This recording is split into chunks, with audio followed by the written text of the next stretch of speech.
As many of you know, the Halo 3 PC flights are here. And before we get into the meat of this video where I'm going to talk about my impressions of the flights and kinda what I think about them going forward, I want to share some of the absolutely hilarious and frustrating bugs that I've run into during my 15 or so hours so far streaming the game. So enjoy, or get mad with me, whatever floats your boat. Oh no, okay, I'm upset. Alright. I was trying to nade jump that window. I don't know what it's called, but the window kind of next to the snipe tower. Do you know what I'm talking about? Rock there? Yeah. I fucking double naded, so I just died to my own grenades.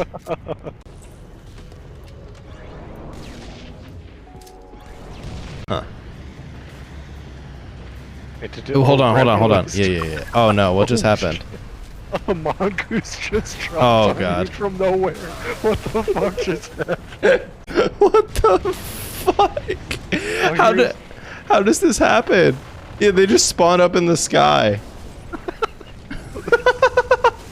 Just look up in the sky and turn the speed up, and you just see them repeatedly spawning. Alright, I think I'm coming up on the actual clip. Oh my lord. It's incredible. Oh, there. All right, here it is. All right, there we come. All right, I hop off to grab it. Boom! And boom. Mongoose right to the head, and then a rocket.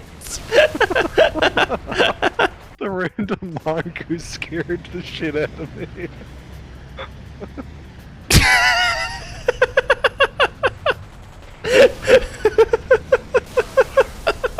I mean, we might as well try to fix the game, right? Help 343 out.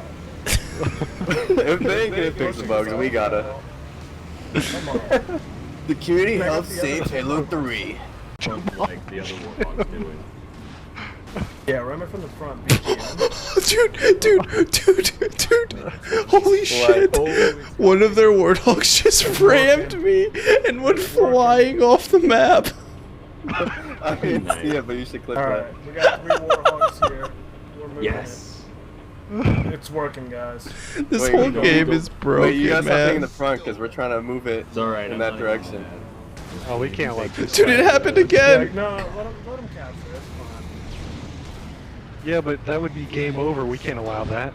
No, it's 4 minutes left. Alright, so now that we have all got some laughs at the bugs in the Halo 3 flights, let's talk about the build as a whole. I want to start off by saying that despite some of the bugs Halo 3 has, it's probably the best Halo's felt on PC so far in the collection. However, I have seen a lot of the big influencers in the community pretending that it's perfect, and well, as I have shown, it is far from that. To be clear, these are not the only bugs in the flight either. These are just the ones that I encountered while streaming, and at the end of the day, I'm just one person, so I'm sure everyone watching this video that has played the flight or watched other people play the flight has ran into their own bugs. I hope that some of these major bugs are fixed before launch, because things like the elephants literally getting stuck in the map are game breaking. This is what the flight is for though, so if 343 is able to collect all the information from these bugs and fix them before launch, then there's no harm, no foul. I am a bit jaded though, so thinking that all these bugs are going to be fixed before launch just seems like a pipe dream to me, since many of these bugs have existed on the Xbox One version of Halo 3 for quite some time. Despite all these bugs though, I would still come out and say that Halo 3 on PC feels great. Not only is Halo 3 a great game in itself, and one of my favorite games of all time, the PC port of it does justice for the most part. Many players like me that don't have an Xbox anymore are going to be extremely excited to get back in and play Halo 3. This is a game that takes us back many years. A lot of us have amazing memories playing Halo 3, and as long as we can play Halo 3 competently on PC, we are going to put many more hours into it. My time playing the Halo 3 flights, despite hitting these bugs that I've shown you, has been some of the most Halo I've played in recent times, and the most fun I've had playing Halo in recent times. These days, as someone that is a bit older, I usually play for like 4 or 5 hours, maybe max, and usually I end up getting off. The other night, I played 8 hours straight up until 5 in the morning playing Ranked Team Slayer. I couldn't tell you the last time I did something like this. And this is just a testament to how much fun Halo 3 can be when it is working well. Now for some of the main things that people were worried about, let's talk about them. So unlimited frames feels good for once, as there's no more of that weird jittery BS that both Halo Reach and Halo 2 Anniversary have on PC. Mouse and keyboard balance is also probably the best it has and will ever be in the Master Chief Collection. I do think that this mostly has to do with the mechanics of Halo 3 rather than any changes that 343 made on the back end, but it feels balanced, so who cares? If you're curious as to why the balance is better, I would say it mostly comes down to these 3 things. The aim assist is weaker in Halo 3 than some of the other games in the collection. Aim assist actually works counterproductive to leading shots, so using a mouse and keyboard can make that easier. And lastly, Halo 3 as a game is slower and more floaty, which makes tracking on mouse and keyboard easier to do. I would say that this last point is probably the biggest as to why mouse and keyboard balance feels better. I've been going back and forth a ton during the flights, and while I do think I'll end up playing controller just due to comfort, I don't see a big disparity in the balance of 2 input methods. Halo 3 is just a game that I played for thousands of hours on a controller, so I'm probably just going to default back to what I'm comfortable with, but mouse and keyboard does really feel good. This should be great, as hopefully less PC mouse and keyboard players are turned off from the game this time around. The hit registration also seems okay-ish on PC, although to be transparent, it has been many years since I played Halo 3 on Xbox, as I didn't really play much of it on the Master Chief Collection. Speaking with some of my friends though that have played a lot of it on the Xbox One, it seems it probably could still use some work, though they think the PC is an improvement from the Xbox One's current hit registration situation. 343 has also done a great job with additions to the collection. The challenge system finally has a UI to see all the different challenges, unlike in Halo 2 where you had to go on Halo Waypoint to see them. Customization is back, at least in terms of being able to pick different pieces of armor rather than full sets, and there is a menu option for user skins, which 343 has been quiet about the meaning of. This could mean all sorts of things, so I'm not going to really speculate, but I am interested to see if it turns into anything cool, along with wondering if we're going to finally see a Season 2 of the Battle Pass. To me, this would be the perfect time since they finally added the challenge system UI, but we're gonna just have to wait and see there. 343 also finally added Forge into the collection, and not only that, is an improved version of Forge. It is a bummer that it took them 6 months to add Forge into the collection, but it finally being here is huge. I am by no means a big forger, and actually the last time I even attempted to make a map was back on Xbox 360 playing Halo Reach, where I would make crappy infection maps for me and my friends to play.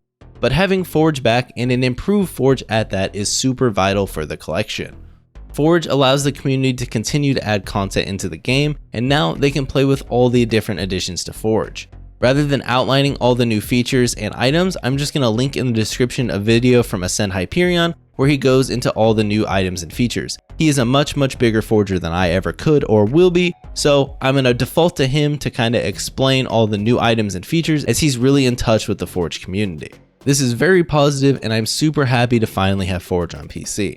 While I most likely won't spend a ton of time in Forge, I sure as hell am going to spend tons of time playing on maps that more creative people than me make. With these positive changes to the collection, and the fact that other than some of the weird bugs, the game plays pretty well, Halo 3 has a pretty good chance to be successful on PC. Many people I know have just been waiting for Halo 3, and if 343 can continue this positive momentum into the full release, we could really have good things coming for us as a community. I am very intrigued to see where the player numbers end up, but I think the power of Halo 3 could lead them to being much better than they have been. I touched on it in a different video, but there are still plenty of features that 343 is working on that weren't part of the flight, and if any of those also make it into the release with Halo 3, we are going to be in for a good time. I'm talking features like crossplay, the custom browser, additional mod support, and more. Imagine if we finally get crossplay. Imagine if we finally get a custom browser, and you're even able to host modded custom lobbies. That would be huge for Halo 3 and the Master Chief Collection as a whole. Halo 3 is going to bring people back to the collection on PC, and could really build a long-term player base if 343 is able to do this well. And based on the flight, I think we're headed in the right direction. We just need a little more work. All the positivity you've been seeing from different community members isn't total bullshit, although 343 does have some bugs they need to fix before the launch. It'll be a huge bummer if we go into the launch and we basically get this flight build with no fixes. Hopefully 343 is able to get everything in sort in time for the release, because I feel like we're almost there.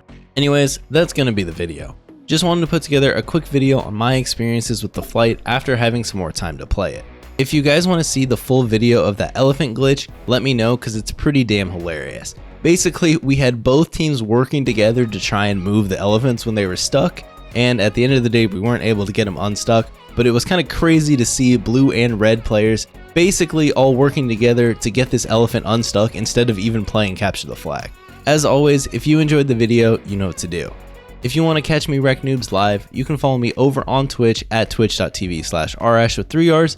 And if that isn't enough me for you, you can also follow me on Twitter at Arrrash with 4 R's. And I'll see you guys next time.